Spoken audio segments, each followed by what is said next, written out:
want you to think about the person on your force, in your agency, that you despise the most. I mean, you just can't stand this person. You hate whatever it is, they've wronged you sometime in the past, whatever it is, but you just got a problem with this particular person. You don't like them, you don't trust them, you don't want to be around them. I want you to think about that person, and I want you to visualize their face. Some people will say, well, I don't really have anybody in my agency that I feel that way about. All right, expand it to any agency you've ever worked at prior in your career. And if you still can't come up with a face, think about somebody in your family that irritates you. All right, you'll probably find somebody there. So somebody that irritates you the most. All right, maybe hate's too strong of a word. The person that irritates you the most. Visualize them for just a minute. Now, let me put you in a scenario. It's 2 o'clock in the morning, you're in a back alley, you're by yourself, the guns are drawn, life or death. You're in the cell block, prisoners are getting out of hand, your backup is some distance from you, your life is on the line. You're out in the middle of a criminal stronghold somewhere, answering an EMS call, and for whatever reason, some aggressive people surround you and your life is on the line. And the only person on the face of the planet available to you for backup is the face, this person that irritates you the most. Let that settle in for a minute. And then here's a question I want you to ask yourself. When the smoke clears, is this person that you don't like, this person that irritates you the most, the person that you don't trust, is he or she still standing there with you? Or did they cut and run in the midst of the crisis and leave you on your own? Now, think about that seriously and soberly for a moment. I think, having done this with groups of public safety officers many, many times, most of you would say, as much as this person irritates me, as much as I don't like him and don't trust him, I have to admit they're not going to abandon me in a moment of crisis. I think most of you would say that.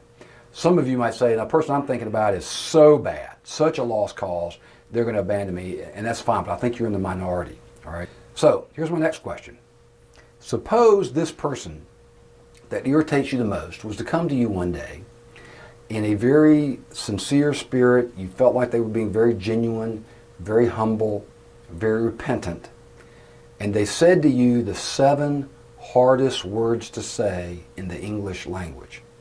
The 7 hardest words to say are this. The first 3 are, I was wrong.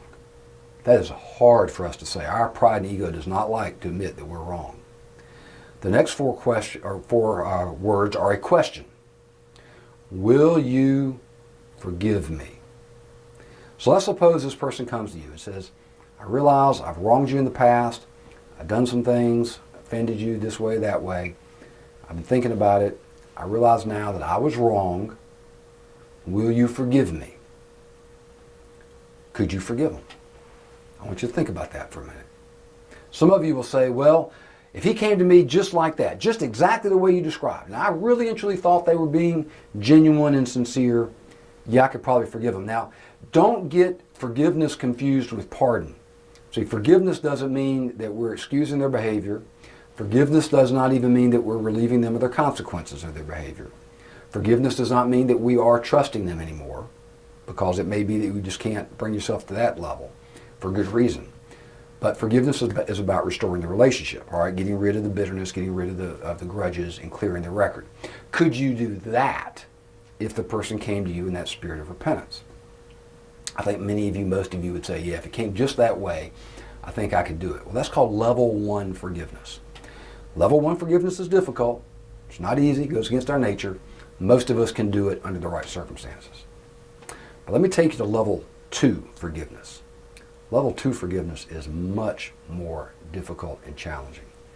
Level 2 forgiveness is, could you forgive this person even if they never ask? I mean, could you just make a conscious decision? Maybe you're sitting right here in front of your computer right now watching this video.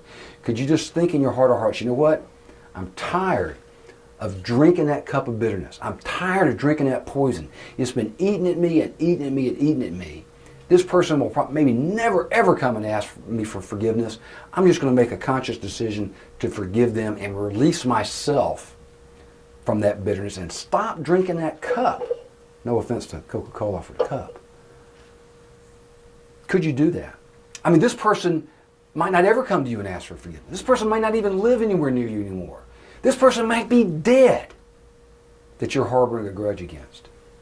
Could you just free yourself as opposed to continuing to drink that cup of bitterness? I made the comment to you, forgiveness and pardon are two different things. Pardon is when they escape the consequences. I ran into this with my children a lot of times. They do something wrong, they get punished, go to your room, your own restriction. And they come back downstairs, oh, Daddy, I'm so sorry, I was wrong, will you forgive me? Of course I forgive you. Good, can I go out and play? No, you're on restriction. Well, I thought you forgave me. I do. Well, then why can't I go play? Because you're on restriction. So they were confusing pardon with forgiveness. Of course I forgive them. I want to restore the relationship with them. I just want their behavior to be corrected so it doesn't absolve them of the consequences. Don't get those two things confused. But understand that forgiveness is the key to restoring relationships, one of the most powerful character qualities, and I think one of the most difficult.